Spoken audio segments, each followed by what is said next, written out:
Nakala ko voice. Yeah, so my dear children of TMMR, they come from different places here in Metro Manila and suburbs and other provinces, and specifically in Bulacan, because now we are in the Bulacan province. And they are brought to us first by our own sisters when they find a child in their ministry, and in that ministry they are able to identify a child in need. Then they will say, how can we help this child? And they are brought to our community. Now, we cannot easily pick out a child from the streets because that will be against the law. So we will have to do this by going back to the parents, asking for a waiver, and then asking also from the police a waiver, and then that's the time we bring them into our facility. Then we also have people from the Department of Social Work who will come to us to tell us, we have a child here who has no place to stay. Can she stay in your place? And let's do what we can find in terms of intervention, and then from there we will transfer this child to another place. And sometimes that child stays with us for years. Then we also have street education, where we go out ourselves and we discover some children on the streets and we make friends with them, and later on we invite them, would you like to stay with us? And then we go to their parents, we search for their families, and then when we see that they are very much in need, then we offer, if you want, we can take this child and bring to our center for education, for formation, and so that's how we bring them. Then there are also other centers, for example, the Mother Teresa, a center for children. When they have children and they're already outgrown, they have outgrown their place, so they are usually transferred to another center. So we have a good number of them from Mother Teresa Center coming to us. And so that's how the children are put together into one family. So when they are with us, we say we are one community, one family, we are brothers and sisters in this community. And that's the reason why sisters, the elderly sisters, they are called lolas. So it's like a family. And me, I was often called tita or auntie. Yeah, so because one time one child said, I don't like to call you Lola because you're not very old yet, so we just call you auntie or tita. And then some of us are called sister or ate. So in a way, there is a semblance of a family. There's also a house father there taking care of the children. So, but of course, this is not a normal family. It is a community that we are building. And these children, they are sent to formal education, so for grade school, high school, and later on, we help them to go to college. But they also undergo Christian formation. So we have a regular prayer in the morning, in the evening. They have time for adoration. They have time for morning prayer and evening prayer. And they have mass once in a while. And then we go to mass every Sundays together.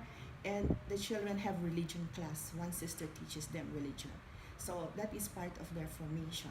Then we also have informal education, where the children are taught the different skills, the different talents. That's why they love to sing, they love to dance, and they do acting, theater arts, and they also do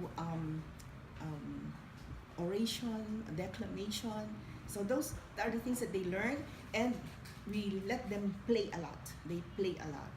Then we also have summer camps for them. We bring them to recreation centers, swimming, different kinds of sports they can play. And then we also have exposure to social realities. So we visit their families. Our staff, we always go to visit their families, and we get to know their families. And so when they see this, then they go back to where they come from. And that's also the reason why every year we let them go home for 2 weeks, twice in a year, so that they will always know where they come from. Because when they are with us, they have everything that they may need, but when they go home, they know where they come from. And so that is the way by which we connect them with their family. And these children, even how poor they are, they would want to go back to their families.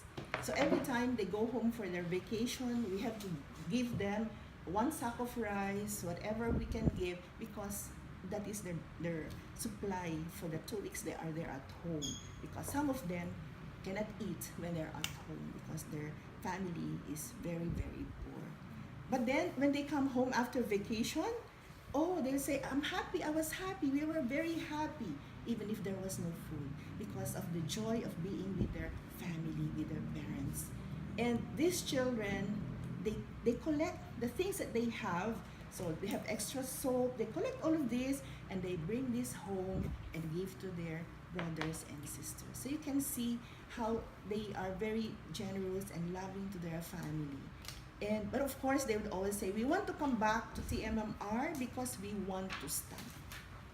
Yeah, and of course, because TMMR is already their home. And the children who have graduated from us, sometimes they will call and they'll say, Sister, can I go home? I need some space for myself. I need space to reflect. Can I go home? So we have already 2 who are married. And when they have problems, they say, can I go and visit TMMR? Just to feel, at home. And I said, yes, very much, because we are one family. In fact, I have one girl. Her mother died. She is a drug peddler, and she was killed on broad daylight. Oh. And this is Len Len. We met Len Len. And then she's now married. But when she first lived together with the husband, I was always telling her, Len Len, you grew up with us. We are Catholics. We taught you to love God. I hope you will get married. Remember, I told you when you are grown up, I showed you in church, you have to go and get married before Jesus.